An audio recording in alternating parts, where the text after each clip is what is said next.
എല്ലാവരും വന്നതിന്, നമ്മുടെ സിനിമയെ സപ്പോർട്ട് ചെയ്യാൻ ആണ് നിങ്ങളെല്ലാവരും കൂടിയിരിക്കുന്നതിന് ഒരുപാട് ഗ്രാറ്റിറ്റ്യൂഡ് ഉണ്ട്.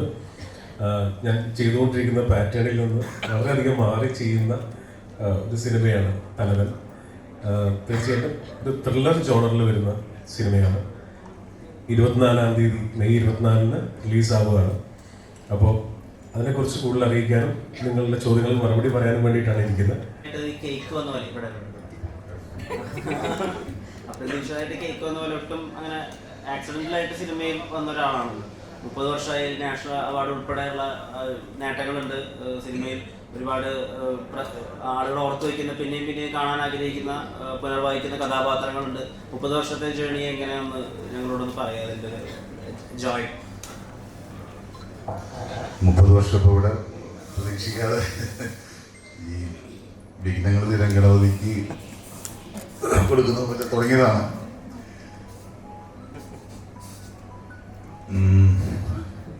ഒരുപാട് സന്തോഷമുണ്ട് ഈ നരച്ചു വെച്ചു. ഈ ജേണി എന്ന് പറഞ്ഞാൽ അൺഎക്സ്പെക്റ്റഡ് ആയിട്ട് തുടങ്ങിയതാണ്. അന്നൊന്നും സീരിയസ് അല്ലായിരുന്നു. ആക്ച്വലി എന്താണ് ചെയ്യേണ്ടതെന്ന് അറിയാതിരിക്കുന്ന സമയത്ത് തുടങ്ങി. സിനിമ എന്ന് കുറേ കാര്യം കഴിഞ്ഞ് നമ്മുടെ ജീവിതം ആവിതാണെന്ന് അറിഞ്ഞു. പക്ഷെ ഇവിടെ സിനിമയെ സീരിയസ് ആയിട്ട് കാണാനും സ്നേഹിക്കാനും കുഴപ്പമില്ലാതെ ഈ വർഷം വരപ്പോൾ വളരെ സന്തോഷം. ഇങ്ങനെ ഒരു 30 വർഷം കൂടുതലൊന്നുമില്ലാതെ ചെയ്യാൻ പറ്റുന്ന ഭാഗ്യമായിട്ട് ഇപ്പോൾ ഈ അടുത്ത് ഇറങ്ങിയ നമ്മുടെ മലയാളത്തിൽ ഇറങ്ങിയ പോലീസ് സിനിമകളിലൊക്കെ തന്നെ കുറേ കൂടി പോലീസുകാരുടെ അവരുടെ വർക്കിലെ ചാലഞ്ചസ് അവരുടെ പേഴ്സണൽ ലൈഫും കൂടിയാണ് പറഞ്ഞിട്ടുണ്ടായിരുന്നു. ഇപ്പോൾ ജോസഫ് ആയാലും ശരി, ശ്രദ്ധിക്കപ്പെട്ട ഇലവിഴ പുഞ്ചിരായാലും ശരി, കണ്ണൂർ സ്കോഡ് ഉൾപ്പെടെ അത് അന്വേഷകരിലേക്ക് കൂടി നീളുന്ന സിനിമയായിരുന്നു. ഇപ്പോൾ തലവൻ്റെ നമ്മളിപ്പോൾ പണ്ടൊക്കെ കണ്ടിട്ടുള്ള ഈ ആവനാഴിയൊക്കെ പോലെ ഭയങ്കര റോ ആയിട്ടുള്ള പോലീസ് ഓഫീസേഴ്സ്, അവരുടെ ഭയങ്കര പവർഫുൾ ആയിട്ടുള്ള കുറേ സീൻസ് ഒക്കെ ഉള്ള അങ്ങനത്തെ ഒരു ടൈപ്പ് ഓഫ് സിനിമയാണോ? അല്ല, ഒരുപാട് സ്ലോ മോഷനും പഞ്ച് ഡയലോഗും ഉള്ള അങ്ങനത്തെ ഒരു പാറ്റേൺ അല്ല. സെമി റിയലിസ്റ്റിക് ആയിട്ടുള്ള ഒരു സിനിമയാണ്. ആവശ്യത്തിന് ഡ്രാമയുണ്ട്. സാങ്കല്പികമായ ഒരു സ്ഥലത്ത് നടക്കുന്ന, കൃത്യമായ ഈ ഭൂപ്രദേശത്ത് നടക്കുന്നു എന്നൊന്നും പറയാതെ ഒരു സാങ്കല്പികമായ സ്ഥലത്ത് നടക്കുന്ന ചേപ്പനം തോട്ട എന്ന് പറയുന്ന, ഞങ്ങൾ സാങ്കല്പികമായ പേരാണ്, അവിടെ നടക്കുന്ന പോലീസ് പ്രൊസീജിയർ ഇൻവെസ്റ്റിഗേഷൻ്റെ പോലീസ് പ്രൊസീജിയർ സ്റ്റോറിയാണ്. പോലീസിൻ്റെ ഹൈറാർക്കി വിഷയമായിട്ടുള്ള, പോലീസിലെ ഈഗോ വിഷയമായിട്ടുള്ള, എന്നാൽ ഒരു കൃത്യമായ ഒരു കഥയും അതിനകത്ത് കഥാപാത്രങ്ങൾക്കെല്ലാം കൃത്യമായ ബയോഡാറ്റയും ഒരു കൃത്യമായ അന്വേഷണമുള്ള ഫോർമുലയിലാണ് ഞാനിത് കൺസീവ് ചെയ്തിരിക്കുന്നത്. അങ്ങനെ തന്നെയാണ് ഷൂട്ട് ചെയ്തിരിക്കുന്നത്. നോർമലി ജിസ്റ്റോറി എന്ന് പറയുമ്പോൾ മലയാളി പ്രേക്ഷകർക്ക് റിലേറ്റ് ചെയ്യാൻ പറ്റുന്ന, ഫാമിലി എന്റർടൈനിങ് അല്ലെങ്കിൽ കൊമേഴ്ഷ്യൽ ആയിട്ട് എല്ലാവർക്കും എൻജോയ് ചെയ്യാൻ പറ്റുന്ന സിനിമകളുള്ള ഒരാളാണ് താങ്കൾ. അപ്പം അതിൽ നിന്ന് മാറി ഒരു ത്രില്ലർ ജോണിലേക്ക് അത് ബ്രേക്ക് ചെയ്യണം എന്ന് കരുതിയിട്ടാണോ അതോ അങ്ങനെയല്ല, ഡെലിബറേറ്റ്ലി അങ്ങനെ ബ്രേക്ക് ആയതല്ല. എനിക്ക് ഈ ഇന്നലെ വരെ എന്ന് പറഞ്ഞ സിനിമയുടെ ഷൂട്ടിംഗ് നടക്കുമ്പോഴാണ് ഈ കഥ 2 റൈറ്റേഴ്സിൻ്റെ അടുത്ത് ഒന്ന് പറയുന്നത്. അപ്പോൾ അത് വളരെയധികം ഇഷ്ടപ്പെട്ടപ്പോൾ നമ്മളിപ്പോഴും അങ്ങനെയാണ്, നെക്സ്റ്റ് സ്റ്റെപ്പ് ആർട്ടിസ്റ്റിനോട് ഒന്ന് പറഞ്ഞു നോക്കാം, അവർക്കും നമുക്ക് തോന്നി അതേ എക്സൈറ്റ്മെന്റ് തോന്നുമെന്ന്. അങ്ങനെ ഫസ്റ്റ് ആസിഫിനോട് പറഞ്ഞു. ആസിഫിന് വളരെയധികം ഇഷ്ടപ്പെട്ടു. അപ്പോൾ ബിജുവേട്ടൻ ഈ ക്യാരക്ടർ ചെയ്താൽ കൊള്ളാമെന്ന് ഞങ്ങൾക്ക് എല്ലാവർക്കും, പ്രൊഡക്ഷനും ആസിഫിനും എനിക്കും, ഞങ്ങൾക്ക് എല്ലാവർക്കും ബിജുവേട്ടൻ ആ ക്യാരക്ടർ ചെയ്താൽ വളരെ മനോഹരമായിരിക്കും. അപ്പോൾ ഞാൻ നേരത്തെ പറയുമായിരുന്നു, ഇപ്പോൾ സൺഡേ ഹോളിഡേയിൽ ശ്രീനിവാസൻ സാറ് ജോയിൻ ചെയ്തപ്പോൾ കിട്ടിയ ഒരു കോൺഫിഡൻസ് ഉണ്ട്. അതേ അളവിലുള്ള കോൺഫിഡൻസ് ആണ് ഈ സിനിമയിൽ ബിജുവേട്ടൻ ഇത് കഥ കേട്ട് ഓക്കെ പറഞ്ഞപ്പോൾ ഞങ്ങൾക്ക് തോന്നിയത്. കാരണം ബിജുവേട്ടന് ശരിക്കും ഒരു പോലീസ് ബാക്ക്ഗ്രൗണ്ട് ഉള്ള ആളാണ്. അച്ഛൻ പോലീസായിരുന്നു, പോലീസ് ക്യാമ്പിൽ വളർന്ന ഒരാളാണ്. സോ സെറ്റിൽ എപ്പോഴും ഞങ്ങൾക്ക് എന്തിനും റെഫറൻസ് കൃത്യമായിട്ട് ചോദിക്കാവുന്ന, ഞങ്ങളെ കറക്റ്റ് ചെയ്യുന്ന ഒരാളാണ്. പിന്നെ ബിജുവേട്ടൻ്റെ ഒരു ഹ്യൂജ് ഫാനാണ് ഞാൻ. അറിയാം, ഇപ്പം നമ്മൾ കേക്ക് കട്ട് ചെയ്തു. 30 വർഷമായിട്ട് നമ്മൾ ബിജുവേട്ടനെ കണ്ടോണ്ട്, ഇത് ചെറിയ കാര്യമല്ല 30 വർഷം എന്ന് പറയുന്നത്. അപ്പോൾ സ്റ്റിൽ പാഷൻ നഷ്ടപ്പെടാതെ പുതിയ പുതിയ പുതിയ ആർക്കറിയാൻ പോലത്തെ സിനിമകളും, എന്നാൽ ഒരു സൈഡിൽ ഓർഡിനറി പോലത്തെ സിനിമകളും, വെള്ളിമൂങ്ങ പോലത്തെ സിനിമകളും ഇങ്ങനെ ചെയ്ത് നമ്മളെ ഞെട്ടിപ്പിച്ചുകൊണ്ടിരിക്കുന്ന വലിയൊരു അഭിനേതാവാണ്. രാജ്യം അംഗീകരിച്ചിട്ടുള്ള അഭിനേതാവാണ്. അപ്പോൾ ആസിഫ് സ്ഥിരമായിട്ട് എൻ്റെ കൂട്ടുകെട്ട് ഉള്ളതാണ്. പക്ഷേ വിജയേട്ടനുമായിട്ടുള്ള കൂട്ടുകെട്ട് ആദ്യമായിട്ടായിരുന്നു. അത് ഭയങ്കര എക്സൈറ്റഡ് ആയിരുന്നു. അത് എക്സൈറ്റ്മെന്റ് എന്നുള്ള വേർഡ് ഇപ്പോൾ പറഞ്ഞ ക്ലീഷ ആയിട്ടുണ്ടെങ്കിലും വേറെ വേർഡ് കിട്ടാത്തതുകൊണ്ട് പറയാണ്, അത്രയും ആസ്വദിച്ച് ഷൂട്ട് ചെയ്യാൻ പറ്റിയ ഒരു സിനിമയായിരുന്നു തലവൻ.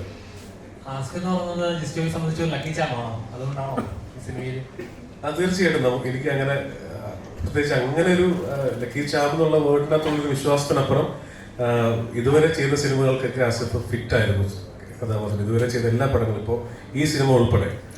അപ്പോൾ അത് ട്രെയിലർ കണ്ടവർക്ക് മനസ്സിലാവും, രണ്ടുപേരും കട്ടയ്ക്ക് പിടിച്ച് ചെയ്തിട്ടുണ്ട്. അപ്പോൾ അങ്ങനെയാണ് ഇതിനെ കാണുന്നത്. ഇതിലെ സുനിത എന്ന് പറഞ്ഞ ക്യാരക്ടർ ഒരു ചെറിയൊരു എന്താ പറയുന്നത്, ഫിസിക്കലി ഒരു ചെറിയൊരു ഇഷ്യൂ ഉള്ള ഒരാളാണ്. എനിക്ക് അങ്ങനെ ഒരു ക്യാരക്ടർ ചെയ്ത് പരിചയമൊന്നുമില്ല. അപ്പോൾ ഒരു ദിവസം കഥ പറയില്ല. അല്ല, ഒരു ദിവസം എനിക്കങ്ങനെ ശീലമില്ലാത്തതിൻ്റെ ആയിരിക്കും, നമ്മൾ കുറച്ച് ദിവസമൊക്കെ ഇങ്ങനെ സീനൊക്കെ ഇങ്ങനെ ഷൂട്ട് ചെയ്തൊക്കെ പോയി ഒരു ഷോട്ട് എടുത്തപ്പോൾ ഞാൻ ആക്ച്വലി ആ ഒരു പ്രശ്നം മറന്നുപോയി. നമ്മൾ ആരും ഓർത്തില്ല, ഞാൻ മറന്നുപോയി. എൻ്റെ ബീച്ചേട്ടൻ്റെ കൂടെയായിരുന്നു സീൻ ഉണ്ടായിരുന്നത്. ഞങ്ങൾ ആരും ഓർത്തില്ല. പിറ്റേ ദിവസം എന്തോ ഇങ്ങനെ ചായയൊക്കെ കുടിച്ചിട്ട് വർത്താനൊക്കെ പറഞ്ഞോണ്ടിരുന്നപ്പോ ബീച്ചേട്ടൻ, എടി നീ ഇന്നലെ ആ കാര്യം ചെയ്തായിരുന്നോ? അപ്പൊ ഞാൻ അയ്യോ ഞാൻ ഓർക്കുന്നില്ല എന്ന് പറഞ്ഞു.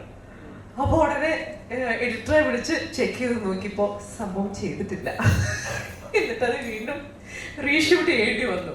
അപ്പൊ അത് എന്റെ പരിചയക്കുറവിന്റെ ഒരു പ്രശ്നമായിരുന്നു. ആർക്കും അത് ഓർമ്മയും വന്നില്ല. അപ്പൊ അന്ന് ആ ഒരു കാര്യം ഉണ്ടായപ്പോ ബീച്ചേട്ടൻ തന്നെ അതിനൊരു ടിപ്പ് പറഞ്ഞു തന്നു. ഇങ്ങനൊരു കാര്യം നമ്മളെല്ലാരും മറന്നു പോകാൻ സാധ്യതയുണ്ട്. വിലയേറിയ ടിപ്പാണോ ഞാൻ പറഞ്ഞു കൊടുക്കുന്നത്? കുഴപ്പമില്ല അല്ലേ? 30 വർഷം ആയതിന്റെ ഒരു 30 വർഷം. അപ്പൊ എന്നോട് പറഞ്ഞു തന്നു, നമ്മൾ മറന്നുപോകും ഇങ്ങനത്തെ ഒരു കാര്യം. നമുക്ക് ശീലമില്ലാത്തൊരു കാര്യം ആയതുകൊണ്ട് നമ്മൾ ചിലപ്പോൾ തലേന്നത് ചിലപ്പോൾ വിട്ടുപോകാൻ സാധ്യതയുണ്ട്.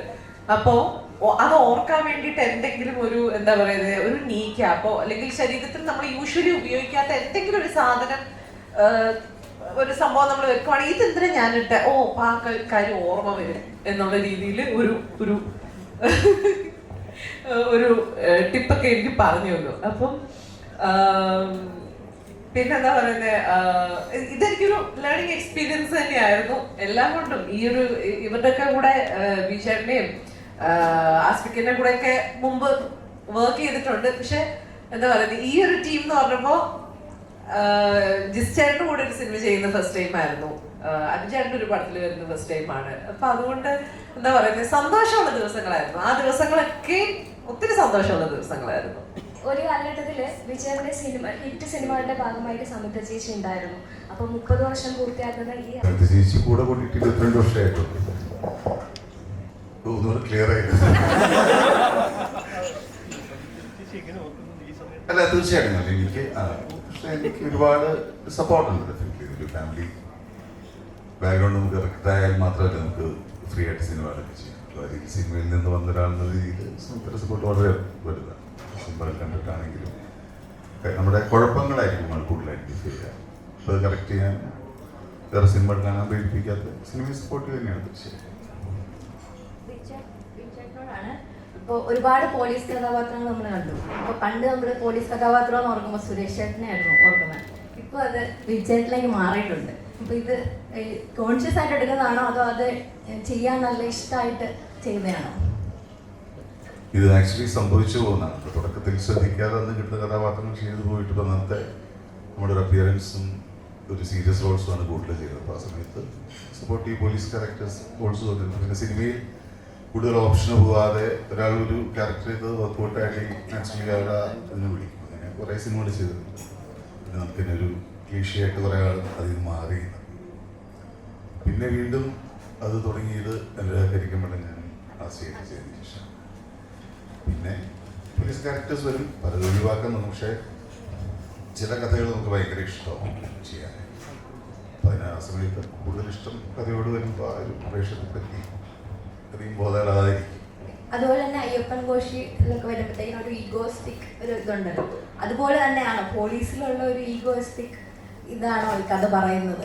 ട്രെയിലർ വന്നപ്പം അങ്ങനെ ഒരു സൂചന ഉണ്ടായിരുന്നു. ഇതൊരു ഈഗോ ബേസ്ഡ് സിനിമയല്ല. ആക്ച്വലി പക്ക ഒരു പോലീസ് പ്രൊസീജിയറാണ്.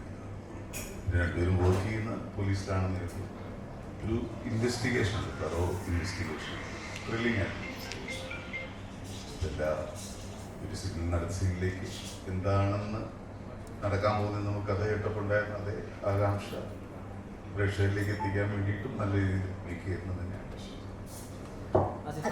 ഇപ്പോ ചില ആക്ടേഴ്സ് പോലീസ് റോള് ചെയ്യുമ്പോഴാണ് അവരുടെ ഒരു സ്റ്റാർഡം ഒക്കെ അടുത്ത ലെവലിലേക്ക് എത്തുന്നത്. ഇപ്പോൾ സൂര്യ സിംഗം ചെയ്യുന്നു, അല്ലെങ്കിൽ കമലഹാസൻ കാക്കി സട്ടയൊക്കെ ചെയ്യുമ്പോഴാണ് അത് അവരുടെ സ്റ്റാർഡം ഒരു നെക്സ്റ്റ് ലെവലിലേക്ക് പോകും. അപ്പോൾ ഇവിടെ ആയാലും ഇപ്പോൾ ഈ 1.5 വർഷം കൊണ്ട് 5 ട്രാൻസ്ഫർ എന്നൊക്കെ പറയുന്നത് അതൊരു വലിയ മാസ് കാര്യമായിട്ടാണല്ലോ നമുക്ക് ഫീൽ ചെയ്യുന്ന ട്രെയിലർ കാണുമ്പോൾ. അപ്പോൾ ഇത് ആ വിധത്തിൽ സ്റ്റാർഡം കൂടി കുറച്ചുകൂടി എക്സ്പ്ലോർ ചെയ്യുന്ന പടമായിരിക്കും ആസിഫിയുടെ തലവൻ.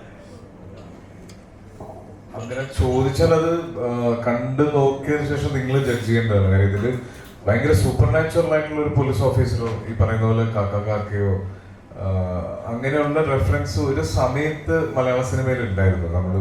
നമുക്ക് കാണാൻ ഇഷ്ടപ്പെടുന്ന പോലീസ് ഓഫീസർ എന്ന് പറയുമ്പോൾ എപ്പോഴും ഭയങ്കര മസ്കുലർ ആയിട്ടുള്ള ഭയങ്കര സ്റ്റൈലിഷ് ആയിട്ടുള്ള ഓഫീസേഴ്സ് ആയിരുന്നു. പക്ഷെ നമുക്ക് മലയാള സിനിമയിൽ എപ്പോഴും കുറച്ചും കൂടെ നമ്മുടെ ഒരു എവറിഡേ ലൈഫിൽ കാണുന്ന പോലത്തെ പോലീസുകാരോടാണ് നമുക്ക് താല്പര്യം. അപ്പൊ അങ്ങനത്തെ ഒരു പോലീസുകാരൻ ചെയ്യാനാണ് എന്നെ കൊണ്ട് പറ്റുള്ളൂ. എനിക്കൊരു ഭയങ്കര ഭീകരനായ ഒരു പോലീസ് ഓഫീസർ ആവാൻ പറ്റുമെന്ന് എനിക്ക് തോന്നുന്നില്ല. അപ്പം അത്തരത്തിലുള്ള ലിമിറ്റേഷൻസിൽ നിന്നുകൊണ്ടാണ് ഈ സിനിമ ചെയ്തിട്ടുള്ളത്. പക്ഷെ ഇതുവരെ ഇപ്പൊ കൂമനിലും കുറ്റവും ശിക്ഷയിലും ഒക്കെ ചെയ്തതിനേക്കാൾ ചിലപ്പോൾ കുറച്ചുകൂടെ കൊമേഴ്ഷ്യൽ ആയിട്ടുള്ള ഒരു ഫ്ലേവർ ഈ കാർത്തിക് എന്ന് പറഞ്ഞ ക്യാരക്ടറിനുണ്ടാവും. തീർച്ചയായിട്ടും അത് അങ്ങനെ കിട്ടിയാൽ സന്തോഷം. ആശ്രിക മലയാളികളുടെ യൂത്ത് ഐക്കണായിട്ടുള്ള യൂത്ത് സ്റ്റാർ തന്നെ പറയാം. ഒരുപാട് സിനിമകളിൽ അങ്ങനെ കണ്ടിട്ടുണ്ട് ഞങ്ങൾ. അപ്പൊ അങ്ങനെ ഒരു പരിവേഷം ഉള്ളതുകൊണ്ട് തന്നെ ഒരു പ്രതിനായകനായിട്ടുള്ള ഒരു വില്ലൻ വേഷങ്ങൾ മിസ് ചെയ്യുന്നുണ്ടോ? ഇല്ല, ഞാൻ ചെയ്യാറുണ്ട്. പിന്നെ ഇടികൊള്ളുന്ന ഒരു വില്ലനാവാൻ എനിക്ക് താല്പര്യമില്ല. അപ്പൊ ഒരു ക്യാരക്ടർ ഡ്രിവൻ ആയിട്ടുള്ള ഇപ്പം നെഗറ്റീവ് ഷെയ്ഡ്സ് വരുന്നതിനോട് ഇപ്പോൾ ഉയരെ പോലെയുള്ളത് അല്ലെങ്കിൽ ഓർഡിനറി പോലെയുള്ള സിനിമകൾ ചെയ്യുന്നതിനോട് എനിക്ക് സന്തോഷമുള്ളൂ. അത്തരം ക്യാരക്ടേഴ്സ് ചെയ്യുമ്പോൾ പിന്നെ ഒരു സിനിമയിൽ എന്നെ കാണുമ്പോൾ എൻ്റെ ക്യാരക്ടറിന് ഒരു പ്രെഡിക്റ്റബിൾ സ്വഭാവം ഉണ്ടാവില്ല. ഇയാൾ നായകനാണ്, അതുകൊണ്ട് ഇയാളുടെ എൻഡിങ് ഭയങ്കര പോസിറ്റീവായിരിക്കും എന്നുള്ളൊരു പ്രഡിക്ഷനിലേക്ക് പോകാതെ എല്ലാതരം ക്യാരക്ടേഴ്സും ചെയ്യാൻ പറ്റും. ഇവൻ ചിലപ്പോൾ ചതിച്ചേക്കാം, ചിലപ്പോൾ ഇത് നന്നായേക്കാം എന്നുള്ളൊരു തോന്നൽ അങ്ങനെ മിക്സ് ചെയ്ത് ക്യാരക്ടേഴ്സ് ചെയ്യുന്നുണ്ട് കിട്ടും. അപ്പൊ അങ്ങനെ അത്തരത്തിൽ നെഗറ്റീവ് ഷെയ്ഡ്സ് ചെയ്യാനും എനിക്ക് താല്പര്യമുണ്ട്. ഈ അനുരാഗരിക്കും വെള്ളത്തിൽ അച്ഛനും മോനുമായിട്ട് അഭിനയിച്ചു. അപ്പം ഇപ്പോഴും സോഷ്യൽ മീഡിയ കറങ്ങുന്ന ഒരു സീനുണ്ട്, മറ്റേ അടി കിട്ടുമ്പോൾ ഉള്ള ഒരു റിയാക്ഷൻ. അപ്പൊ ഈ സിനിമ അടിച്ചിട്ടില്ല എന്നെ. ഈ സിനിമ വരുമ്പോൾ അതിനൊരു പ്രതികാരം തീർക്കാനുള്ള ഒരു അവസരം കിട്ടിയോ? കണ്ടോ, ഞാൻ പറഞ്ഞില്ല എല്ലാവർക്കും ഒരു ആഗ്രഹമുണ്ട്. ആഗ്രഹമുള്ളതല്ല, അങ്ങനെ ഒരു അവസരം കിട്ടിയോ? ഇല്ല, അങ്ങനെ ഒരു അവസരം കിട്ടിയിട്ടില്ല. അതെ, എനിക്ക് പക്ഷെ ബീച്ചറിന്റെ കൂടെ ചെയ്ത ക്യാരക്ടേഴ്സ് എല്ലാം നോട്ടീസ് ചെയ്യപ്പെട്ടിട്ടുള്ള ക്യാരക്ടേഴ്സാണ്. അത് ഇൻക്ലൂഡിങ് ഓർഡിനറി ആയാലും ഇപ്പൊ കരിക്കും വെള്ളം എടുത്ത് പറയണം. അപ്പൊ അതില് എനിക്ക് തോന്നുന്നു ചിലപ്പം ബീച്ചേട്ടനായിട്ടുള്ള ഒരു ഫ്രണ്ട്ഷിപ്പിന്റെ ഒരു കെമിസ്ട്രിയുടെ അല്ലെങ്കിൽ ചേട്ടൻ എനിക്ക് തരുന്നൊരു ഫ്രീഡം, ഇതൊക്കെ ആയിരിക്കാം ചേട്ടന്റെ കൂടെ ചെയ്യുന്ന ക്യാരക്ടേഴ്സ് ഹൈലൈറ്റ് ചെയ്ത് നിൽക്കാനുള്ള കാരണം. കരിക്കുമ്പള്ളം പേഴ്സണലി ഞങ്ങൾക്ക് രണ്ടുപേർക്കും, രഘുവിനെയും അഭിയെയും ഞങ്ങൾക്ക് രണ്ടുപേർക്കും ഇഷ്ടമുള്ള ക്യാരക്ടേഴ്സാണ്. ആ അച്ഛനും മോനുമായിട്ട് ശരിക്കും ഈ സിനിമയുടെ ട്രെയിലറിൽ പറയുന്നുണ്ടല്ലോ, ഞങ്ങളെ കണ്ടിട്ട് ഇരട്ടപറ്റതാണെന്ന് തോന്നുന്നു പറഞ്ഞില്ല. അപ്പൊ അതുപോലെ എന്തോ ഒരു റിലേഷൻ ഞങ്ങളുടെ ഇടയിലുണ്ട് എന്ന് എനിക്കൊരു വിശ്വാസമുണ്ട്. ചില സിനിമകളൊക്കെ അങ്ങനെ എഡ്യൂക്കേറ്റിംഗ് ആണല്ലോ, അങ്ങനത്തെ ഒരു പരിപാടി തലവല്ലോ? ഇല്ല, അത്തരം എഡ്യൂക്കേറ്റ് ഓൾറെഡി പ്രേക്ഷകന് അറിയാവുന്ന കാര്യങ്ങളില്ലേ, അതെല്ലാം ഞാൻ സൂചിപ്പിച്ചു പോയിട്ടേ ഉള്ളൂ. ഇപ്പോൾ അങ്ങനെ ഒരു കോടതി വിഷയം വരുമ്പോൾ ആ കോടതിയുടെ എത്രത്തോളം ചെറുതാക്കി കാണിക്കാം എന്നുള്ളതാണ് ഈ സിനിമ ഇതുവരെ ശ്രദ്ധിച്ചിരിക്കുന്നത്. ഇപ്പോൾ ഒരു സംഭവം നടന്നു, ആ സംഭവത്തിന് ശേഷം നമുക്കറിയാം ഇന്ന ഫോർമാലിറ്റീസ് ഉണ്ട്, അതെല്ലാം അവർ കൊണ്ടാക്ട് പോലെ കാണിച്ചു പോയിട്ടുള്ളൂ. ബാക്കി പ്രേക്ഷകർക്ക് അറിയാമല്ലോ. അത് ഡീറ്റെയിൽ ചെയ്യാൻ ശ്രമിച്ചിട്ടില്ല. ഡീറ്റെയിൽ ചെയ്തിട്ടുണ്ട്, പക്ഷെ വലിച്ചു നീട്ടാൻ ശ്രമിച്ചിട്ടില്ല. ഇപ്പോൾ ആസിഫായിട്ട് ഇത്രയധികം സിനിമകൾ ചെയ്യുന്നത് നിങ്ങളുടെ ഫ്രണ്ട്ഷിപ്പിന്റെ കൂടി ഒരു ഫാക്ടർ ഉണ്ടാവില്ല ഡെഫിനറ്റ്ലി, സ്ക്രിപ്റ്റ് ഉണ്ടെങ്കിലും. അപ്പോൾ ഇപ്പോൾ ബിജു ചേട്ടനോടൊക്കെ ഇപ്പോൾ ബിജു ചേട്ടൻ ഭയങ്കര സിമ്പിളാണല്ലോ. അപ്പോൾ ആരോടെങ്കിലും ഇങ്ങനെ ഒരു വേദിയിൽ ഭാര്യയെ പറ്റിയൊക്കെ പറയുകയാണെങ്കിൽ കുറച്ചും കൂടി കാവ്യാത്മകമായിട്ട് പറഞ്ഞത്. ബിജു ചേട്ടൻ ഭയങ്കര സിമ്പിൾ ആയതുകൊണ്ടാണ് അങ്ങനെ പറഞ്ഞു നിർത്തിയത്. അപ്പോൾ അങ്ങനത്തെ സിമ്പിൾ ആയിട്ടുള്ള ഒരു കമ്മ്യൂണിക്കേഷൻ സ്ക്രിപ്റ്റ് പറയാനും അല്ലെങ്കിൽ കാര്യങ്ങൾ പറഞ്ഞു മനസ്സിലാക്കാനും അതൊരു ഈസിയാണോ? അല്ല, ബിജുചേട്ടനെ സംബന്ധിച്ചിടത്തോളം ബിജുചേട്ടൻ നിങ്ങൾ എനിക്ക് തോന്നുന്നില്ല എത്ര പേർക്ക് ബിജുചേട്ടനെ അടുത്ത് അറിയാമെന്നുള്ളത്. എന്നാൽ ബിജുചേട്ടനെ അടുത്ത് അറിയുന്നവർക്ക് അറിയാവുന്ന ഒരു കാര്യം, വളരെ ഒരു കാര്യം മനസ്സിലാക്കുന്നതിൽ നമ്മൾ പറഞ്ഞു തുടങ്ങുമ്പോഴേ ബിജുചേട്ടൻ അതിൻ്റെ എന്തെന്താണെന്ന് മനസ്സിലാക്കാൻ ആ ഒരു ഇപ്പോൾ ഒരുപക്ഷെ ഇത്രയും വർഷത്തെ എക്സ്പീരിയൻസ് കൊണ്ടായിരിക്കാം, ബൈ ബർത്ത് കിട്ടുന്ന കുറച്ച് കഴിവുണ്ട്, അങ്ങനെ ആയിരിക്കാം. പക്ഷെ ഞാൻ വിചാരിച്ചിരുന്നത് ബിജുചേട്ടൻ കഥ പറയാൻ വേണ്ടി പോകുമ്പോൾ വളരെ ലേസി ആയിട്ടുള്ള ഒരാളായിരിക്കും. അപ്പം ഞാൻ കഥ പറയാൻ ചെന്നപ്പോൾ ചോദിച്ചു, ബിജുചേട്ടാ ഈ കഥ 45 മിനിറ്റിലും പറയാം, 2.25 മണിക്കൂറിലും പറയാം, ഞാൻ എങ്ങനെ പറയണം? അപ്പം ഞാൻ പ്രതീക്ഷിക്കുന്ന മറുപടി നീ ചുരുക്കി പറ എന്നുള്ളതായിരിക്കും. പുള്ളി ഒന്ന് നീ വലുതാക്കി പറ. നിനക്ക് എത്രത്തോളം ഭംഗിയായിട്ട് പറയാൻ പറ്റുമോ അത്രത്തോളം ഭംഗിയായിട്ട് പറയണം. അതെനിക്ക് ഭയങ്കര ഒരു ഷോക്കിംഗ് ആയിരുന്നു. ഞാൻ അങ്ങനത്തെ ഒരു മറുപടി അല്ല പ്രതീക്ഷിച്ചത്. സോ ബിജുചേട്ടനോട് കഥ പറഞ്ഞു. കഥ മൊത്തം കേട്ട് കഴിഞ്ഞിട്ട് ഓരോ കഥാപാത്രത്തിന്റെ പേര് ഉൾപ്പെടെയാണ് ബിജുചേട്ടൻ തിരിച്ചു പോയത്. അയാൾ എന്തുകൊണ്ടായിരിക്കും, ഇപ്പൊ മാത്യു എന്തുകൊണ്ടാണ് അങ്ങനെ പെരുമാറുന്നത്, രഘു എന്താ ഇങ്ങനെ നോക്കുന്നത്, അങ്ങനെ ഓരോ കാര്യങ്ങളും. അതെനിക്ക് ബിജുചേട്ടനെ, ആ ഒരു ബിജുചേട്ടനെ എനിക്ക് അറിയില്ല. ബിജുചേട്ടനെ മുൻപ് പരിചയപ്പെട്ടിട്ടില്ല സിനിമ ചെയ്യുന്നവരെ. ബിജുചേട്ടൻ കാര്യങ്ങൾ മനസ്സിലാക്കുന്നതിൽ ഈ ഇരിക്കുന്ന ആർക്കറിയുന്നതിനേക്കാളും വളരെ ഷ്രൂഡായിട്ടുള്ള വ്യക്തിയാണ്. നോർമലി ഒരു ത്രില്ലർ പടം എന്ന് പറയുമ്പോൾ ഓരോ 10 മിനിറ്റിലും വെച്ചിങ്ങനെ ലിസ്റ്റ് കൊടുത്ത് പ്രേക്ഷകനെ അടുത്ത എന്തെന്ന് ഉണ്ടാകുന്ന ഒരു ക്യൂരിയോസിറ്റി എലിമെന്റ് ഉണ്ടല്ലോ. ഇപ്പൊ തലവിലായാലും ശരി അങ്ങനെ ഒരു എലിമെന്റ് ഉണ്ടെന്ന് വിശ്വസിക്കുന്നു. രണ്ടുപേര് ആസിഫായാലും ബിജുമേനും പോകുമ്പോൾ ഈഗോ ക്ലാഷ് ഒരുപാട് സിനിമകൾ തന്നെ കണ്ടിട്ടുണ്ട്. അപ്പം ഈ സിനിമയിലും അങ്ങനെ എന്തെങ്കിലും ഉണ്ടോ, അതോ സർപ്രൈസ് എലിമെന്റ്സ്? അല്ല, അത് പറഞ്ഞ നേരത്തെ വിചാരം പറഞ്ഞ പോലെ അങ്ങനെ ഒരു ഈഗോ ക്ലാഷിന്റെ കഥയല്ല നമ്മൾ പറഞ്ഞിരിക്കുന്നത് കേട്ടോ. കാരണം എനിക്കൊന്ന് ട്രെയിലർ കണ്ടപ്പോഴും പോസ്റ്റർ കണ്ടപ്പോഴും ഒത്തിരി പേര് നമ്മളോട് ചോദിക്കുന്നത് ഇതൊരു ഈഗോ ക്ലാഷിന്റെ കഥയാണെന്നുള്ളതാണ്. പക്ഷേ ഈഗോ ക്ലാഷിന്റെ കഥയല്ല. ഒരിക്കലും ഒരു അയ്യപ്പനും കോശിയോ ഡ്രൈവിംഗ് ലൈസൻസോ പോർത്തൊഴിലോ പ്രതീക്ഷിച്ചുകൊണ്ട് ഈ സിനിമ കാണരുത്. കാരണം അതല്ല ഞങ്ങൾ പറഞ്ഞിരിക്കുന്ന ഒരു കഥ. അതൊരു ലെയർ മാത്രമാണ് രണ്ടുപേരുടെ. ഉറപ്പായിട്ടും ഒരേ സ്റ്റേഷനിൽ വർക്ക് ചെയ്യുന്ന 2 പോലീസുകാരാണ്. കഥ പറയുമ്പോൾ പോലീസിന്റെ ഒരു ഹൈറാർക്കി പറഞ്ഞു പോയിട്ടുള്ളൂ. പോലീസിലുള്ള ഒരു ഹൈറാർക്കി ഉണ്ടല്ലോ, കോൺസ്റ്റബിളിന്റെ മുകളിൽ SI, SIയുടെ മുകളിൽ CI, അങ്ങനെ ആ ഹൈറാർക്കി തമ്മിലുള്ള ഈഗോ പറഞ്ഞു പോയിട്ടുണ്ട്. ഇവർ തമ്മിലുള്ള ഈഗോയും പറഞ്ഞു പോയിട്ടുണ്ട്. പക്ഷെ ഈഗോ അല്ല ഈ സിനിമ. ഇത് കൃത്യമായിട്ട് ഞാൻ തുടക്കത്തിൽ പറഞ്ഞ പോലെ പോലീസ് ഇൻവെസ്റ്റിഗേഷൻ തന്നെയാണ്, ഒരു കുറ്റാന്വേഷണ കഥയാണ്. എന്നാണ് ഇപ്പോൾ ഗുരുവായൂരമ്പലറയിൽ വരെ ഭയങ്കര സൂപ്പർ ഹിറ്റായിട്ട് ഓടിക്കൊണ്ടിരിക്കുന്നു. സുപ്രണയകഥ വലിയ വിജയമാണ്. ഇപ്പോൾ ഏറ്റവും ഇൻഡസ്ട്രി ഹിറ്റ് എന്നൊക്കെ പറയാവുന്ന രീതിയിൽ മഞ്ഞുമലും അല്ലെങ്കിൽ പ്രേമലൊക്കെ 100 കോടിയിലേക്ക് എത്തുന്നു. അപ്പോൾ നമ്മുടെ ഒരു പ്രൊഡക്റ്റ് ആയിട്ട് വരുമ്പോൾ ഇപ്പോൾ സത്യം പറഞ്ഞാൽ പ്രഷറാണോ അതോ നല്ലതാണെങ്കിൽ സ്വീകരിക്കുന്ന കോൺഫിഡൻസ് ആണോ? ഇന്നത്തെ പ്രൊഡ്യൂസർ എന്നുള്ള രീതിയിൽ എങ്ങനെ? പ്രഷറില്ല. നമ്മൾ ജെന്യുവനായിട്ട് എഫേർട്ട് എടുക്കുന്നു. ആ എഫേർട്ട് നിങ്ങളുടെ മുന്നിലേക്ക് വയ്ക്കുന്നു. നിങ്ങളാണ് ജഡ്ജ് ചെയ്യേണ്ടത്. പ്രേക്ഷകർ കണ്ട് ഇഷ്ടപ്പെടേണ്ട കാര്യമാണ്. നമ്മൾ ഒട്ടും മുൻവിധികളോടെ അല്ലെങ്കിൽ മുൻവിധികളുമായിട്ട് നിങ്ങൾ സംസാരിക്കുകയോ അല്ലെങ്കിൽ നമ്മൾ ഒരിക്കലും നമുക്ക് അതൊരു മാജിക്കാണല്ലോ. സിനിമ എന്ന് പറയുന്നത് തിയേറ്ററിനുള്ളിൽ സംഭവിക്കുന്ന ഒരു മാജിക്കാണ്. യാതൊരുവിധ പ്രഡിക്ഷനും നമുക്ക് പറ്റാത്തൊരു കാര്യമാണ്. നമ്മൾ എടുക്കുന്ന എഫേർട്ട് വളരെ സിൻസിയർ ആയിരിക്കുക, നമ്മൾ എടുക്കുന്ന എഫേർട്ട് വളരെ ജെന്യുവൻ ആയിരിക്കുക എന്നുള്ളതിൽ വിശ്വസിക്കുന്ന ഒരാളാണ് ഞാൻ. അപ്പോൾ അത് ഈ സിനിമയിൽ ഉണ്ടായിട്ടുണ്ട്. ബാക്കി പ്രേക്ഷകർ തീരുമാനിക്കേണ്ട കാര്യമാണ്. പോലീസിലെ വളരെ വാരീഡ് ആയിട്ടുള്ള സിസ്റ്റം തന്നെയാണ് ഇവിടെ തലവൻ എന്ന് പറയുന്നത്. റിവ്യൂ ബോംബിംഗ് ഓഡിയൻസിനെ തിയേറ്ററിലേക്ക് എത്തിക്കുന്നില്ല എന്നുള്ളൊരു തോന്നലുണ്ട്. അതോ പ്രേക്ഷകരോട് എന്താണെന്ന് പറയാനുള്ളത്? ഒരിക്കലും അങ്ങനൊരു തോന്നലില്ല, ഒരിക്കലുമില്ല. അതിനെ നമുക്ക് ഒരിക്കലും ആ ഒരു വിഷയത്തെ എതിർത്ത് ജയിക്കാൻ പറ്റില്ല. അത് എതിർക്കുന്ന ശുദ്ധ മണ്ടത്തരവുമാണ്. കാരണം കാശ് കൊടുത്ത് സിനിമ കണ്ട ഒരാൾക്ക് അവനവന്റെ അഭിപ്രായം എവിടെ നിന്നും പറയാം. വീട്ടിൽ നിന്ന് പറയാം, ക്യാമറ നോക്കി പറയാം, കലിംഗന്റെ മുകളിൽ നിന്ന് പറയാം, ബസ്സിലിരുന്നും ട്രെയിനിലിരുന്നും പറയാം. അതിനൊരിക്കലും നമുക്ക് എതിർത്ത് ജയിക്കാൻ പറ്റില്ല. അതിനെ വെൽക്കം ചെയ്യാൻ മാത്രമേ പറ്റത്തുള്ളൂ. നമുക്ക് ഒന്ന് ആലോചിച്ച് നോക്കി. ഇപ്പൊ അരുൺ പറഞ്ഞതിന്റെ തുടർച്ചയാണ് ഞാൻ പറയുന്നത്. കഴിഞ്ഞ ഈ 5 മാസത്തിനുള്ളിൽ എത്ര വലിയ 100 crore 50 crore അവിടെ നിൽക്കട്ടെ, എത്ര മനോഹരമായ സിനിമകളാണ് നമ്മുടെ ഇൻഡസ്ട്രി സമ്മാനിച്ചത്. മറ്റ് ദേശത്തുള്ള ഇപ്പൊ ബിജുചേട്ടൻ പറയാൻ ബിജുചേട്ടൻ മുരുകദോസിന്റെ സിനിമയാണ് ഇപ്പൊ ചെയ്തുകൊണ്ടിരിക്കുന്നത്. മറ്റ് സിനിമയിലുള്ള മറ്റ് ഇൻഡസ്ട്രിയിലുള്ള ആൾക്കാർ നമ്മുടെ ഇൻഡസ്ട്രിയിലെ ആൾക്കാരെ അങ്ങോട്ട് കൊണ്ടുപോകുന്നു. അവര് മലയാള സിനിമയെ വളരെ പോസിറ്റീവായിട്ട് ഉറ്റുനോക്കുന്നു എന്ന് പറയുന്നത് തന്നെ ഈ കാലത്ത് സിനിമ ചെയ്യാനുള്ള ഏറ്റവും വലിയ ധൈര്യമാണ്. എന്ത് കണ്ടന്റും ഇപ്പൊ സിനിമയാക്കാൻ പറ്റുമല്ലോ. അത് വെൽക്കമിങ് ആണ് കേട്ടോ. ഒരു രീതിയിലും അത് വോൾഹാർട്ടഡ്ലി പറയുന്നതാണ്. നമുക്ക് ഒരിക്കലും അവരെ കുറ്റം പറയാനോ എതിർക്കാനുള്ള അവകാശമില്ല. അങ്ങനെ വിശ്വസിക്കുന്ന ഒരാളാണ്. ചില സിനിമകളിലെ ഡയലോഗുകൾ ഉണ്ടല്ലോ, എതിരെ നിൽക്കുന്നതിൻ്റെ ഉള്ളിൽ മനുഷ്യന് വിരലുകൾ തന്നിട്ടുള്ളത് ചേർക്കാനാണ്. അപ്പൊ ഈ പടത്തില് ഡയലോഗ് എഴുതുമ്പോൾ അങ്ങനെയുള്ള നന്മ നിറഞ്ഞ ഡയലോഗുകൾ എഴുതാൻ പറ്റാത്തതിൽ ഒരു ദിവസം കടന്നായിരുന്നു. നന്മ നിറഞ്ഞ ഡയലോഗുകൾ എഴുതണമെങ്കിൽ വേറെ ഒരുപാട് മാർഗങ്ങളുണ്ട്. നമുക്ക് പറയുന്ന മറ്റ് പ്രസിദ്ധീകരണങ്ങളിൽ വേണമെങ്കിൽ എഴുതാം. അങ്ങനെയൊന്നുമില്ല. എനിക്ക് ഒരു സിനിമ, ആ സിനിമയ്ക്ക് ഇപ്പോൾ ഫോർ എക്സാമ്പിൾ ഇപ്പൊ ഞാൻ പാട്ടുകൾ എഴുതുന്നുണ്ട്. ഇപ്പൊ സൺഡേ ഹോളിഡേയിൽ മഴപാടും കുളിരായി എന്നുള്ള പാട്ട് എഴുതിയത് ഞാനാണ്. ഒരു നോക്ക് കാണുവാൻ കാത്തിരുന്നവർ മിഴിയകന്നു പോയോ എന്ന് എഴുതിയതും അതേ സിനിമയിൽ തന്നെ കണ്ടോ നിന്റെ കണ്ണിൽ പ്രചണ്ഡനം എന്ന് എഴുതിയതും ഞാൻ തന്നെയാണ്.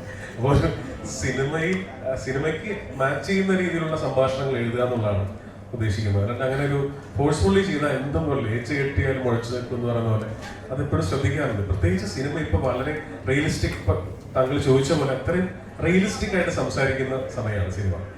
അപ്പോൾ അത്രയും സിമ്പിളായിട്ട് എഴുതാനാണ് ശ്രമിച്ചിരിക്കുന്നത്. ഈ ഹോട്ടലിലൊക്കെ മുമ്പ് കോസ്റ്റ് പ്ലസ് GST എന്നൊക്കെ പറയുന്ന പോലെ ജിസ്റ്റോയിന് എടുത്താൽ ലിറിസിസ്റ്റിന്റെ അതും നടക്കും.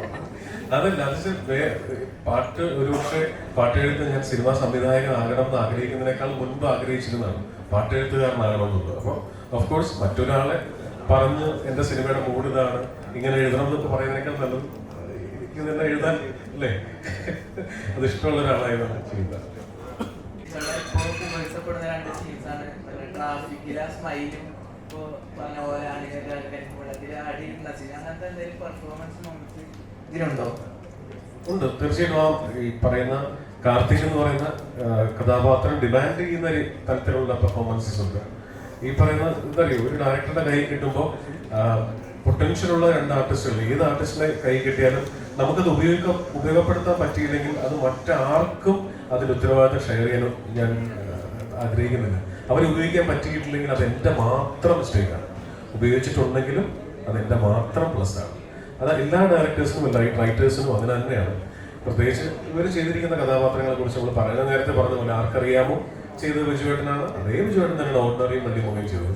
അപ്പുറത്ത് ശ്രീവാച്ചൻ കെട്ടിയുള്ളാണ് മാലാക, ഷോൾഡർ ചെയ്യാൻ ഭയങ്കര ബുദ്ധിമുട്ടുള്ള കഥാപാത്രമാണ്, ഉയരയിലെ കഥാപാത്രം. അപ്പോൾ അത്രയും ഹൈ പൊട്ടൻഷ്യൽ ആയിട്ടുള്ള ആർട്ടിസ്റ്റുകളെ കിട്ടുമ്പോൾ ഏറ്റവും മനോഹരമായിട്ട് ഉപയോഗിക്കാൻ ശ്രമിച്ചിട്ടുണ്ട്. ബാക്കി നിങ്ങൾ കണ്ടിട്ട് പറയും. ഇപ്പോൾ നീമ്പോണിക്ക് വിനീത് ശ്രീനിവാസൻ എന്ന പോലെ ആശിമിക്ക് എന്താണ് ജിസ്റ്റോയാണല്ലോ ഒരു ഏത് സമയത്ത് ഒരു താങ്ങായിട്ട് വരും. അങ്ങനെ തോന്നുന്നുണ്ട്. ഒരു കോംപ്ലിമെന്റ് അല്ലേ കറക്റ്റ് സമയത്താണ് വരുന്നത്. കറക്റ്റ് സമയത്ത് അങ്ങനെ പറഞ്ഞത് സിനിമ നന്നാവട്ടെ എന്നല്ലേ? കറക്റ്റ് സമയത്ത് കുറച്ച് ഫെയിലിയറിലെ സിറ്റുവേഷനിലും കടന്നു പോകുന്ന സമയത്ത് ഒരു താങ്ങായി സപ്പോർട്ടായിട്ട് വരുന്നതാണ് ഞാൻ ഉദ്ദേശിച്ചത്. അങ്ങനെ തന്നെയല്ലേ? അതായത് അങ്ങനെയല്ല. ഞാൻ എപ്പോഴും ആസിഫിനെ എനിക്ക് താങ്ങായിട്ടാണ് എനിക്ക് തോന്നിയിട്ടുള്ളത്. കാരണം ബൈസൈക്കിൾ ദിവസം മുതൽ എത്രയോ ആർട്ടിസ്റ്റിനോട് കഥ പറഞ്ഞിട്ട് അവർക്ക് ആർക്കും മനസ്സിലാവാത്ത സിനിമയാണ് ആസിഫ് എനിക്ക് കൈ തന്നത്. അപ്പൊ അന്ന് മുതൽ എനിക്ക് നിങ്ങൾ പറയുന്നത് ഡിപ്ലോമസി കൊണ്ട് പറയുന്നതല്ല, തിരിച്ചാണ് തോന്നുന്നത്. 1.5 വർഷം കൂടുമ്പോഴെങ്കിലും ഒരു സിനിമ ചെയ്യാൻ ഇദ്ദേഹം ഉള്ളതുകൊണ്ട് പറ്റുന്നുണ്ട്. ഇവരുടെ കോംബോ, വിജയേട്ടന്റെയും ആസിഫിയുടെയും കോംബോ എന്ന് പറയുന്നത് ഹിറ്റ് കോംബോയാണ്. അപ്പൊ അങ്ങനെ തിരഞ്ഞെടുത്താണോ അവരെ, അതോ ക്യാരക്ടർ ഡിമാൻഡ് ചെയ്യുന്ന രീതി തിരഞ്ഞെടുത്താണ്? ക്യാരക്ടർ ഡിമാൻഡ് ചെയ്യുന്നത് ഫസ്റ്റ്. പിന്നെ എനിക്ക് ഭയങ്കര ഇഷ്ടമുള്ള, ഇപ്പൊ ഞാൻ പറയട്ടെ, ഇപ്പൊ ലാൽ സാറിനെ എനിക്ക് ഭയങ്കര ഇഷ്ടമാണ്. ഞാൻ ഒരുപാട് പരസ്യങ്ങൾ അദ്ദേഹത്തെ വെച്ച് സംവിധാനം ചെയ്യാനായിട്ട് 50-55 പരസ്യങ്ങൾ സംവിധാനം ചെയ്യാനുള്ള ഭാഗ്യം ഉണ്ടായിട്ടുണ്ട്. പക്ഷെ സിനിമ ചെയ്യാൻ പറ്റിയിട്ടില്ല. അതുപോലെ ആഗ്രഹമുള്ള ഒരാളാണ് ബിജുവേട്ടൻ. ഞാനിപ്പോഴും ഓർക്കുന്നുണ്ട്, ഞാൻ ഓർഡിനറി എന്ന് പറയുന്ന സിനിമയിൽ ജിഷ്ണുവിന് വേണ്ടിയിട്ട് ഞാൻ ശബ്ദം കൊടുത്തത്. അപ്പോൾ അത് ഡബ് ചെയ്തുകൊണ്ടിരിക്കുമ്പോഴാണ് ആദ്യമായിട്ട് പാലക്കാട് ഭാഷ ഒരാൾ മനോഹരമായിട്ട് കൈകാര്യം ചെയ്യുന്നത്. കാരണം ഞാനൊരു ഡബിങ് ആർട്ടിസ്റ്റായിട്ട് തുടങ്ങിയാണ് 2000-ൽ. അപ്പോൾ എനിക്കറിയാം ഒരു ഡബിങ്ങിൽ ആർട്ടിഫിഷ്യൽ അല്ലാതെ ഒരു ആക്സെന്റ് പിടിക്കൽ എന്ത് ബുദ്ധിമുട്ടുള്ള കാര്യമാണ്. അങ്ങനെ ആക്സെന്റ് പിടിക്കുന്നതിൽ ഞാൻ കണ്ടിരിക്കുന്ന ഏറ്റവും വലിയ കില്ലാടി എന്ന് പറയുന്നത് മമ്മൂക്കയാണ്. അതിപ്പോൾ പറയേണ്ട ആവശ്യമില്ല. രാജമാണിക്യമാണെങ്കിലും റാഞ്ചിയേട്ടനായിക്കോട്ടെ, നിങ്ങൾ ശ്രദ്ധിച്ചിട്ടുണ്ടാകും രാപ്പകൽ എന്ന് പറയുന്ന സിനിമയിൽ അദ്ദേഹം പാലക്കാട് പിടിച്ചിരിക്കുന്നത്, ലൗഡ് സ്പീക്കർ, വേഷം എന്ന് പറഞ്ഞ സിനിമയിൽ കോഴിക്കോട് പിടിച്ചിരിക്കുന്നത്, അത്രയും സട്ടിലായിട്ട് ഭാഷ പിടിക്കുന്ന ഒരാൾ നമ്മൾ എപ്പോഴും ഞെട്ടിയിരിക്കുന്ന മമ്മൂക്കയെ കണ്ടിട്ടാണ്. അതുപോലെ ഒരു ഞെട്ടലായിരുന്നു എനിക്ക് ഓർഡിനറി ആണ്. കാരണം പാലക്കാട് ഭാഷ അത്രയും മനോഹരമായിട്ടാണ്. അപ്പോൾ അതിന്റെ ഞാൻ ഡബ് ചെയ്തതിന്റെ നെക്സ്റ്റ് ഡേ എനിക്ക് സംയുക്ത ചേച്ചിയെ വെച്ചിട്ട് ഒരു പരസ്യം ഉണ്ടായിരുന്നു. അപ്പൊ ഞാൻ ചേച്ചിയോടാണ് ഞാൻ ആദ്യമായിട്ട് പറഞ്ഞത്, ചേച്ചി വിജുവേട്ടൻ എനിക്ക് യാതൊരു പരിചയമില്ല, ചേച്ചി വീട്ടിൽ ചെല്ലുമ്പോൾ പറയണം ഞാൻ പടം കണ്ടു, അസലായിരിക്കുന്നു, ചേട്ടൻ മനോഹരമായിട്ട് ഡബ് ചെയ്തിട്ടുണ്ട്, അസലായിട്ടുണ്ടെന്ന് പറയുന്നത്. അതുപോലെ തന്നെ ഇപ്പൊ ഡബിങ്ങിന്റെ കാര്യം പറഞ്ഞോണ്ട് ചോദിക്കാണ്, പുഷ്പയുടെ ഡബിങ് വല്ലതും ആയോ? പുഷ്പ എനിക്ക് ജൂലൈയിലാണ് അവർ നമ്മളെ ബ്ലോക്ക് ചെയ്തിരിക്കുന്നത്, ഒരാഴ്ച ബ്ലോക്ക് ചെയ്തിട്ടുണ്ട് പുഷ്പ 2 ഡബിങ്ങിന് വേണ്ടിയിട്ട്. അത്രേ ഇപ്പൊ അറിയുള്ളൂ. മറ്റേ നടന്മാരൊക്കെ നോക്കുമ്പോൾ അസ്ഫിക്ക് കുറച്ചുകൂടി കൂടുതലാന്ന് തോന്നിയിട്ടുണ്ട്. ഇപ്പൊ സോൾട്ട് പെപ്പർ തൊട്ടിട്ട് ഇപ്പൊ തലവൻ വരെയും യങ്ങാണല്ലോ. അത് ഒരു ചോയ്സ് ആണ്. അത് എപ്പോഴും അങ്ങനെ ശരീരം കൊണ്ടിരിക്കുക, അതൊരു കോൺഷ്യസ് എഫേർട്ടായിട്ട് എടുത്തിട്ടുണ്ട് എപ്പോഴും? ഇല്ല, എൻ്റെ അടുത്തേക്ക് വരുന്ന ക്യാരക്ടേഴ്സ് അങ്ങനെയുള്ളതായതുകൊണ്ടാണ്. ഞാനായിട്ടൊരു കോൺഷ്യസ് എഫേർട്ട് അതിനു വേണ്ടി ഇട്ടിട്ടില്ല. എന്നാലും ഈ പറഞ്ഞ പോലെ യങ്ങായിട്ട് ഇരിക്കുമ്പോൾ മാക്സിമം യങ്സ്റ്റർ കഥാപാത്രങ്ങൾ ചെയ്യണം എന്നുള്ളൊരു ആഗ്രഹമുണ്ട്. വർഷങ്ങൾക്ക് ശേഷം എന്ന് പറയുന്ന സിനിമയിൽ ഒരു ഗസ്റ്റ് റോൾ ചെയ്തിരുന്നു. അതിൻ്റെ അകത്താണ് അങ്ങനെ കുറച്ച് ഏജ്ഡ് ആയിട്ടുള്ളൊരു ലുക്കിൽ ഞാൻ ട്രൈ ചെയ്തു. അപ്പോൾ ഉറപ്പായിട്ടും അങ്ങനെ വന്നാൽ ഈ കുറ്റവും ശിക്ഷയും ചെയ്യുന്ന സമയത്ത് സാജൻ എന്ന് പറഞ്ഞ ആളെ എനിക്ക് തോന്നുന്നത് എൻ്റെ ആക്ച്വൽ പ്രായത്തിനേക്കാളൊക്കെ കുറെ കൂടെ മെച്ചുവേർഡ് ആയിട്ടുള്ള ഒരു ക്യാരക്ടറായിരുന്നു. അപ്പൊ ഞാൻ ബോധപൂർവം അങ്ങനെ ചൂസ് ചെയ്യാറില്ല, പക്ഷെ എൻ്റെ അടുത്തേക്ക് വരുന്നതിൽ കൂടുതൽ എന്നെ അട്രാക്ട് ചെയ്യാറുള്ളത് എനിക്ക് തോന്നുന്നത് യങ്സ്റ്റർ ക്യാരക്ടേഴ്സ് തന്നെയാണ്. പിന്നെ ഈ ന്യൂ ജനറേഷൻ ലേബൽ ഒന്ന് പൊളിക്കണം എന്നുള്ളൊരു ആഗ്രഹം ഉള്ളത് കൊണ്ടാണ് ഹണിബി, കിളിബോയി പോലുള്ള സിനിമകൾ പിന്നെ ഒരു ഗ്യാപ്പ് വന്നത്. അപ്പൊ അതിലേക്ക് തിരിച്ചു പോകാനുള്ള ശ്രമത്തിലാണ്. ഈ നമ്മളെല്ലാവരും വലിയ പ്രതീക്ഷയോടുകൂടി കണ്ടുവരുന്ന സിനിമയാണ് രോഹിത്തിന്റെ സിനിമ. അപ്പോൾ are you ready for Denver എന്ന് പറയുന്ന ടിക്കറ്റ് ആ ഒരു പോസ്റ്റ് ഭയങ്കര വൈറലായിരുന്നു. മലയാളത്തിൽ അങ്ങനെ സ്പാക്കൊക്കെ പോലുള്ള ഒരു ആൾ അത് കുറച്ച് റയർ ആയിരുന്നല്ലോ. അപ്പോൾ ഡെൻവർ എപ്പോഴോട്ട് ഓണായിരിക്കും, ടിക്കറ്റൊക്കെ എപ്പോഴോട്ട് ഓണാകും? ഇപ്പൊ എനിക്കൊരു കംപ്ലീറ്റ് റിക്കവറി പറഞ്ഞിരിക്കുന്നത് 9 months ആണ്. ആ ഷൂട്ടിനിടയിൽ എനിക്കൊരു ആക്സിഡന്റ് ആയി. അപ്പം അതിനുശേഷം എനിക്ക് തോന്നുന്നൊരു സെപ്റ്റംബറോട് കൂടി അല്ലെങ്കിൽ ഒരു ഓഗസ്റ്റ് എൻഡോട് കൂടി അത് ജോയിൻ ചെയ്യാനുള്ളൊരു പരുവത്തിലേക്ക് എത്തും. ആ സിനിമ ഒരു ഫുൾ കോൺഫിഡൻസിൽ ചെയ്യേണ്ട ഒരു സിനിമയാണ്. ഞാൻ ഇതുവരെ ചെയ്തതിൽ ഏറ്റവും വലിയ സിനിമയാണ്. ഒരു ത്രൂ ഔട്ട് ആക്ഷൻ വരുന്ന ഒരു പക്ക തിയേറ്റർ എലമെന്റ്സ് ഉള്ള ഒരു കൊമേഴ്ഷ്യൽ സിനിമയാണ്. അപ്പം അതൊരു കോംപ്രമൈസ് ഇല്ലാതെ തന്നെ ചെയ്യണമെന്നുണ്ട്. അപ്പം ഞാൻ ഫിസിക്കലി ഫിറ്റ് ആവണോ അതിനുള്ളൊരു എഫേർട്ട് ഞാൻ എൻ്റെ ലൈഫിൽ ഏറ്റവും നല്ല ഷേപ്പിൽ ഇരിക്കുമ്പോഴാണ് എനിക്ക് ആക്സിഡന്റ് പറ്റിയത്. പിന്നെ അതെല്ലാം ഒലിച്ചു പോയി. ഇപ്പൊ രണ്ടാമത് ഞാൻ സെറ്റ് ചെയ്തുകൊണ്ടിരിക്കുകയാണ്. ലണ്ടൻ സ്റ്റുഡിയോസിന്റെ പ്രൊഡ്യൂസറിന്റെ അടുത്താണ്. ആക്ച്വലി ബിസിനസ്സുകൾ എന്ന കാര്യമാണ് സിനിമ. എന്നിട്ട് നമ്മൾ സിനിമ ചെയ്യണമെങ്കിൽ അതിനോട് നമുക്ക് ആ പാഷൻ വേണം, ഇഷ്ടം വേണം. ഇപ്പോൾ ആദ്യ സിനിമയാണല്ലോ, ഈ സിനിമ പ്രൊഡ്യൂസ് ചെയ്തേക്കാം ആ ഒരു ഐഡിയ, അത് തലവെന്ന സബ്ജക്റ്റിനോടുള്ള ഇഷ്ടം കൊണ്ടാണ്. അല്ല, ഒരിക്കലുമല്ല. കാരണം ലണ്ടൻ ബേസ് ചെയ്താണ് ഒരു ഒട്ടുമിക്ക മലയാള പടങ്ങളുടെയും ഭാഗമായിട്ട് പ്രവർത്തിക്കാൻ എനിക്ക് സാധിച്ചിട്ടുണ്ട്. അപ്പോൾ അരുണിനെ എനിക്ക് കുറച്ച് നാളെ അറിയാം, ആസിനെ അറിയാം. അങ്ങനെ ഒരു പ്രൊജക്റ്റ് വന്നപ്പോൾ ഇതിന് മുമ്പ് പല പ്രൊജക്റ്റും ഞങ്ങൾ ട്രൈ ചെയ്തു, പക്ഷെ നടന്നില്ല. ഇതിങ്ങനെ ഒരു പ്രൊജക്റ്റ് ഓണായി വന്നപ്പോൾ പെട്ടെന്ന് സ്റ്റാർട്ട് ചെയ്തു. അതൊരു ബിസിനസ് ഒരു എലമെന്റ് ഉണ്ട്, but something to do with good film. സിനിമയിലെ കഥാപാത്രം പോലെ അല്ലെങ്കിൽ റീസെന്റ് പ്രേക്ഷകരായിട്ട് കൂടി ഞെട്ടിയ ഗരുതലിന്റെ ആ കഥാപാത്രമുണ്ട്. അപ്പോൾ സുരേഷ് ചേട്ടനായിട്ട് പോലീസ് സ്റ്റേഷൻ നടക്കുന്ന ചേട്ടൻ സൈക്കോ മോഡിലേക്ക് പോകുന്ന ട്രാൻസ്ഫോർമേഷൻ ഉണ്ട്. പ്രേക്ഷകരായിട്ട് കൂടി ഞെട്ടിച്ച തലവലില് അതേപോലെ പ്രേക്ഷകർ ഞെട്ടിക്കുന്ന ഒരു കഥാപാത്രമാണോ? ഒരു കഥാപാത്രം മാത്രമായിട്ടല്ല തലവലിൽ, നല്ലൊരു ഫയറുള്ളൊരു സ്റ്റോറിയാണ് ആക്ച്വലി. പിന്നെ അതിലത്തെ സീൻസ് എല്ലാം ഇൻവെസ്റ്റിഗേഷനായിട്ട് കണക്റ്റഡ് ആണ്. ഒരേ സ്റ്റേഷനുള്ള 2 പേരും റോഡിലാണ് പറയാൻ പറ്റും. അപ്പോൾ അതിൻ്റെ ഒരു ഫയറുണ്ട്. ഓരോ സീൻ ടു സീൻ പോകുമ്പോൾ ഓൾമോസ്റ്റ് നമ്മൾ ഓർഡറിലാണ് ഷൂട്ട് ചെയ്യുന്നത്. ഗ്രാഫും പേസൊക്കെ നമുക്ക് അഭിനയിച്ചുകൊണ്ടിരുമ്പോൾ സ്ക്രിപ്റ്റുള്ളതിനേക്കാൾ എനിക്കാണ് ജസ്റ്റ് ഒരുപാട് ഈ പെർഫോം ചെയ്ത് വരുന്നതിനനുസരിച്ച് ഇംപ്രൂവൈസ് ചെയ്തിട്ട് ഡയലോഗ്സും അതിൻ്റെ ഒരു ടെമ്പോ ഏരിയയിലൊക്കെ നന്നായിട്ട് മാറ്റി. അങ്ങനെ ഓരോ സീനിനും ആവശ്യമില്ലാത്തൊരു സീൻ ഈ മൂവിയിലില്ല. ഒരു സീൻ അടുത്തെന്താണെന്ന് അറിയാണ്ട് ഒരു ആകാംക്ഷ കൊണ്ടുപോകുന്ന രീതി പെർഫോമൻസിന് എല്ലാ സീനും പെർഫോം ചെയ്ത സീൻസ് തന്നെയാണ്. ലൈറ്റ് സീൻസ് വളരെ കുറവാണ് ആക്ച്വലി. എല്ലാ സീൻസിലും അങ്ങനെ ഒരു ആകാംക്ഷ ഉണ്ട് എന്ന് പറഞ്ഞു. അപ്പൊ കഥ പറയുമ്പോൾ അടുത്ത് എന്താണെന്ന് അറിയാനുള്ള ഒരു ആകാംക്ഷ വിളിച്ചിട്ടുണ്ടായിരുന്നു. തീർച്ചയായിട്ടും അതുകൊണ്ടാണ് ഒരു 2.5 മണിക്കൂർ ഇരുന്ന് ഫുൾ അത് കേട്ടതിൻ്റെ കാര്യം. ഒരു സീൻ ടു സീൻ പോകുമ്പോൾ നമുക്ക് അടുത്ത് കേൾക്കാൻ തോന്നുന്നു. കഥ പറയുമ്പോൾ തന്നെ ഉണ്ട് ഒരുപടി മൂഡിലാണ് ചിത്രീകരിച്ചത്. അപ്പൊ അതുപോലെ തന്നെ റിമാർക്കബിൾ ആയിരിക്കോ ഈ ഒരു തലവലിലെ ക്യാരക്ടർ? അത് കണ്ടു തന്നെ അറിയേണ്ടിയിരിക്കുന്നു. എന്താ പറയുന്നത്, ചിലപ്പോൾ നമ്മളിങ്ങനെ ചില സിനിമകളൊക്കെ കാണുമ്പോൾ ഒരുപാടൊന്നും കാണത്തില്ല, പക്ഷെ ചില ഡയലോഗുകൾ ഭയങ്കര ക്ലിക്കാവും അല്ലേ? ഇപ്പൊ തന്നെ നേരത്തെ ഇവിടെ സംസാരിച്ചവര് പറയുന്നത് മോൻ ഹാപ്പിയാണോ എന്ന് ചോദിക്കുന്നുണ്ടായിരുന്നു. ഒറ്റ മോൻ ഹാപ്പിയാണോ ആ ഒരൊറ്റ ഡയലോഗേ ഉള്ളൂ, പക്ഷെ അതെല്ലാവരും ഏറ്റെടുത്തില്ലേ?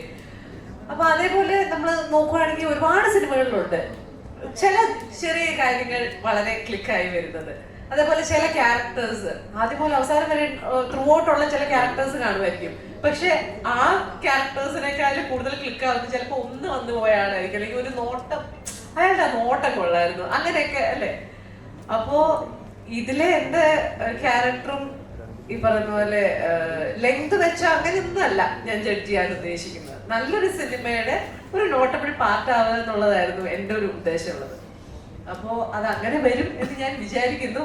ഇനി ബാക്കി പ്രേക്ഷകർ കാണുന്ന പോലെ. മുരുകദോസിന്റെ ശിവകാർത്തികനോടൊപ്പം ഒരു തമിഴ് സിനിമ ചെയ്തുകൊണ്ടിരിക്കുകയാണ്, വലിയ ആക്ഷൻ സീക്വൻസുകളൊക്കെ ഉള്ളത്. അതല്ലേ ഉള്ളൂ എന്നുള്ളത് ഞങ്ങൾക്കാണ് ഹാപ്പി ആയിട്ടിരിക്കുന്നത്. അതെ അതെ അതെ അതെ. ചെന്നൈയിൽ നിന്ന് വിഷുവിന് ഷൂട്ടിന് ഇടയ്ക്കുന്നാണ് വന്നത്. അവിടെ മുരുകദോസ് സാറിന്റെ ശിവകാർത്തികേയൻ അഭിനയിക്കുന്ന സിനിമയിൽ വിജയേട്ടനാണ് പ്രധാന വേഷം ചെയ്യുന്നത്. അപ്പോൾ അവിടെ നിന്നാണ് അദ്ദേഹം വന്നത്. വലിയ ഫൈറ്റ് സീക്വൻസുകളൊക്കെയാണ് അവിടെ നടക്കുന്നത് എന്നൊക്കെയാണ് പറഞ്ഞത്.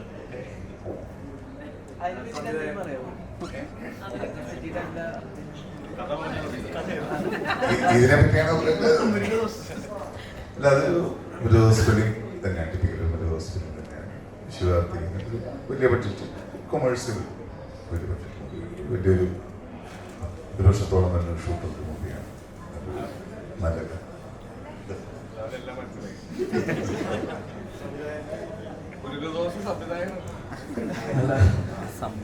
സംവിധായകനാണ്.